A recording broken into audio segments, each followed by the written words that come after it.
Disclaimer before we start this video. Do not send hate or harassment to anyone in this video. This video is meant to be for entertainment purposes only. Hi guys, it's Firecats3 here, and today's video is an art challenge. If you guys remember, back when I first did my Redesign the Characters series, I credited my inspiration from a video by S&T where she redesigned Sonichu and Rosichu. Now, confession time, when that showed up in my recommendations, the reason it showed up in my recommendations is because I am an avid fan of Christory. If you don't know what Christory is, basically Christory is the documentation of an infamous internet personality known as Chris Chan. Chris Chan is the creator of Sonichu. Basically, the lore goes is that Chris Chan made Sonichu, posted it online, a bunch of trolls found it, started making fun of it. Chris Chan totally just went off on them, and well, the rest is history. It snowballed from there. So if you wanted to watch some Christory because you secretly love it like I do, or you're kind of interested in it now, the videos I would recommend are the Chris Chan documentary, which I will link in the description. That gets you up to right before Chris Chan transitioned to Christine. After that, I would recommend them watching Jar's video, or otherwise known as JustARobot's video. JustARobot does a great job of catching you up with the whole Christine change and drama. And then after that, to just catch up on daily stuff that's happening currently, like a lot of current things such as the merge. Again, none of you are going to know the merge yet, but when you catch up to the merge saga, I would suggest watching the Christorians, Dylan and Gibby. They do a pretty good job of keeping you updated on Christory every week. So, those are my recommendations. That's what I'm saying. Anyway, back to the art challenge video because that got us way off track. The art challenge video, I decided that I've seen so many people redesign pictures and redesign characters that I've never seen someone redesign like a whole page of a comic book. And I thought it'd be kind of fun because the Sonichu video is the one that inspired me to do the remake series. I would totally do this comic book challenge, art comic challenge. I thought I had to do the Sonichu issue 0. So I picked a very well-known one, page 15. It's the page where Rosichu's head kind of has two heads. Kind of fun there. So yeah, that's why I picked it. To be fair, this is kind of a challenge that I made up, so here are the rules that I set for myself, and for anyone who wants to do this challenge, these are the rules that you are set with. First rule is that you must use the same tools as the original artist. So for the one that I'm doing, Chris Chan used markers, pens, pencils, a piece of paper, and for text, Paint, I think. The program Paint. It might also have been Word. I'm limiting myself to markers, pens, and pencil and the piece of paper because I just think it kind of is tacky to have the words from Paint in there. And it's obvious that she didn't use paint to shade, so I feel like it's unfair to let me use paint to shade. So that's why I'm using only markers, pens, and pencil. Rule 2 is that you have to have the same set of characters. So you can add characters, but you can't subtract. And with mine, there were 3 characters that I had to have appear in this remake. So I had to have Sonichu, Rosichu, and Kel because those are the ones that appear in the original. Simple as that. Rule 3 is that you have to have all the locations the same. So I can change where the story beats hit the locations, but I can't change locations. So for mine, I have to keep it Rosichu's house, and the park. Those are the 2 locations that show up in the page I chose. And the final rule that you have to follow is that it has to have the same context. So it has to hit the same story beats. Example is in the comic that I chose to do, Rosachu's nickname Rosie is introduced, so one of my characters has to call her Rosie, and it has to show up in my comic because this is the first time it's introduced. Right, so those are all the rules, and I guess it's time to redesign.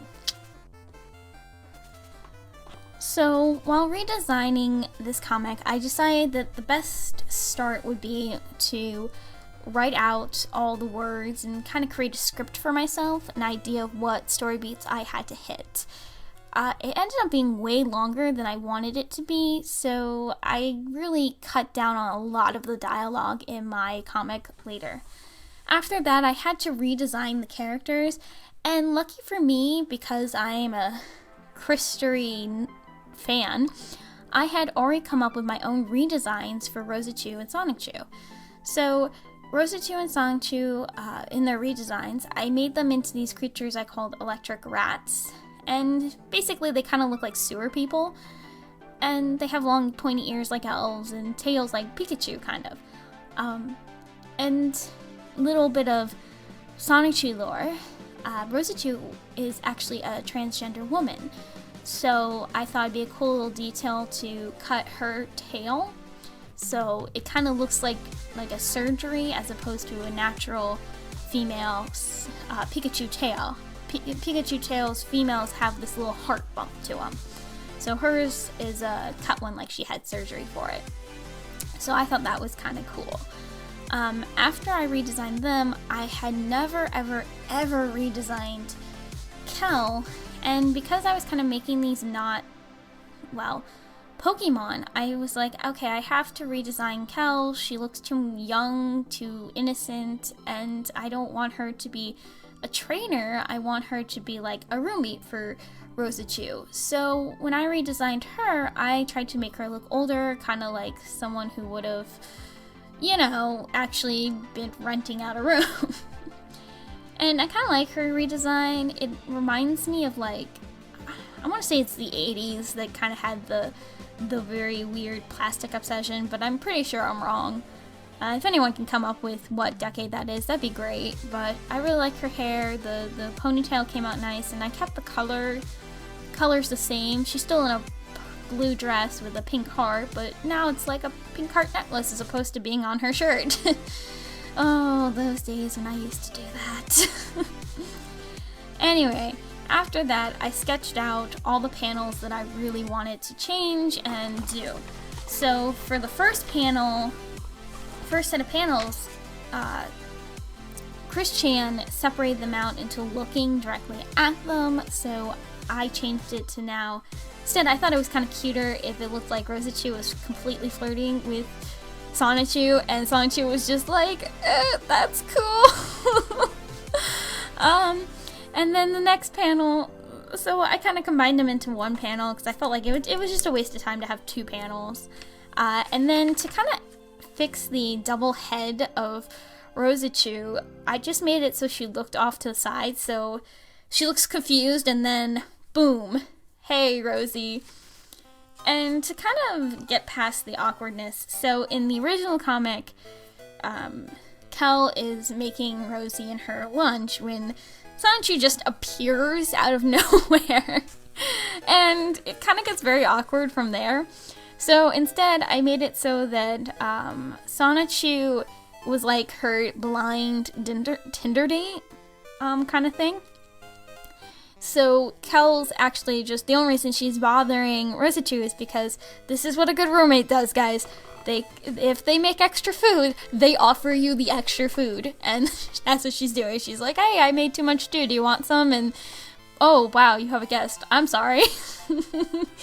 After that, I had this, the most awkwardest panel that I had to fix. A whole bunch of, actually, it was like a few panels. That I had to fix, where Kel basically is like, hey, I really hope you two start dating. You guys should be boyfriend, girlfriend. You guys should mate. I want more Sonichus. Which, out of context, is very creepy. With the context of their Pokemon, it makes sense. But because they weren't Pokemon anymore, it didn't make sense. So I thought it'd be more appropriate for her to just be like, whispering to Rosicchu, hey, so is that your boyfriend? And her to be like, no, it's my Tinder date. I thought that worked way better. And then I ran out of paper. So I ran out of paper, and because of rule 3, where I had to have all the locations the same, I actually had to add on a piece of paper for the next set of panels, which is kind of sad but kind of funny at the same time, in my opinion. It's funny that happened. Anyway, for the final panel, I decided to do the outside thing, and Chris Chan decided that in theirs that it would be like a week later, and then they have this line where it's, what's your favorite color? And in my opinion, by this time, you should know what your boyfriend's favorite color is. I'm sorry. So I thought it'd be a great, like, awkward third date type of chat. So I put in my only thought bubble in the whole thing, where she's like, that's all I can think of on our third date is to ask him what his favorite color is, which I love. And then I kept the famous yellow, no, blue, definitely blue type of line. I changed it up a bit to sound a little bit more natural in my opinion. And then once I was all done with that, I started outlining everything in pen. Because pencil doesn't do well with markers. It kind of fades when you use marker on top of it, so I had to outline everything I had just done in pen, which wasn't too fun, in my opinion. After that, I kind of went through my markers, and I tried to pick light colors because, again, markers are so saturated that they just don't do well with lighter materials such as pens and pencils. Pens still do better, but it's not great, and I wasn't allowed to use my special oil markers, which are so much better than these water-based markers, because that wasn't a tool that was used in the original comic, as you can see, so I was stuck with ordinary water-based markers, which aren't fun to use. So I went through it. I basically found the lightest colors I could get and colored them in. I tried to keep their color combinations the same. Like, I kept Rosicchu's red and blue dress. That just, gotta love it. And of course I kept Cal's blue dress and everything. Sonichu was a little bit harder to color just because, obviously in the original Sonichu, he's not wearing any clothes, and he's bright yellow, so I would have to make him bright yellow, and the clothes have to be bright yellow, and that's not the best combination, so I was very happy when I found 3 different types of yellow that I could use. A very light, bright yellow, kind of like a highlighter yellow for his shirt, a dark yellow, more like hair color yellow for his hair and tail, and then the light yellow, which actually, that yellow, funny story, it's actually a marker that was dying that I used to do their skins, because I really didn't want them to have like human color skin, Rosicchu and Sonichu, so I really wanted a light color so bad. I really badly just wanted a light, a light yellow type of color for them, and it actually turned out pretty nice, and it worked really well with the skin color kind of being like a blush for them, as opposed to their skin color. It worked fantastically, and I love that. Still don't like the markers, but I ended up being okay with them. Cal kind of turned out a lot more kind of just like blending in with the markers. Her markers ended up just totally washing her out because they were way too saturated, but she needed a skin color, and that's the only skin color I kind of had. Anyway, I kept their eyes green because that's what their colors were originally, and the 2 colors of green I used to do shading ended up looking really nice because it looks like, if you ever watch Sonic X, it looks like the colors they used for Sonic's eyes in Sonic X. So I kind of like that. Their eyes ended up looking really nice. Kel, I kind of just made her eyes blue. I know in the original comic it's black, but black eyes don't really work with my style, so I gave her blue eyes as a fun little change of scenery. After that, I had to, well, coloring all that, I went to the final page where I decided on their date night they should have different clothes to symbolize that it's been a week. And I really liked putting Sonichu in purple. I felt like purple was a very pretty color for her design. It was just, I liked purple. And then I put Sonichu in blue because I really needed him to not be so bright anymore. The bright colors were killing me. So I did a blue shirt, and then the emblem, which I'm actually very proud of the emblem I made for Sonichu. I love it, and I would love it on a shirt. It's just Sonic's spikes with as opposed to the Sonic face in the center, it's a Pokeball in the center. So I thought that's cool. On his new shirt, it's yellow. It kind of makes sense because he's like, yellow's my favorite, but then he's like, blue's my favorite. I mean, he's wearing blue, so he should probably like blue better, but anyway, so that's the coloring I did for the people. Then I had to go into the scenery coloring, which the scenery was awful to color, alright? Markers are not good background colors, because markers just fade everything around them. It saturates the paper way too much. So I found a light green and a light blue that I used for like walls and the sky, which worked, and I was able to use the green pretty well for some grass in the final scene. But then I had to color the door and the couch and the floor. Floor ended up being orange, which kind of makes me think of Nickelodeon. It ended up looking kind of like a Nickelodeon set with a purple door. But it worked pretty well. It ended up being a good color contrast. The characters are still more in the forefront because they don't blend in completely with the background. However, when I first colored the background, they completely blended. It was awful.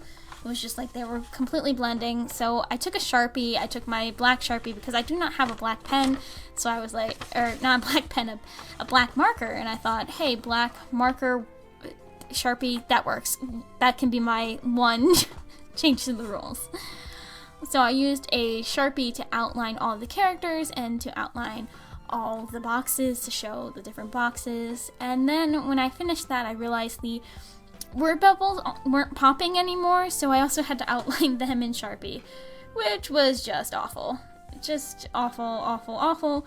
But I did my best, and you can kind of see the results. It's not super bad, but I wouldn't say it's my best piece ever. I definitely liked working on it. It was a fun challenge for me, and I say if you want to try it out, I would suggest doing it. It's a lot of fun. All links to my socials and to whatever I said in the beginning are going to be down below. I'm also going to be posting this comic page on DeviantArt because the original was posted on DeviantArt, and I thought it'd be kind of funny if the place I posted it was DeviantArt. So if you want to read my comic page, it will be on DeviantArt for your pleasure. I'm pretty sure that's everything that I wanted to get through. I had fun doing this. I suggest you guys do it. If you want to do it, have fun. Bye. Oh, thanks for watching. Almost forgot that. Thanks for watching!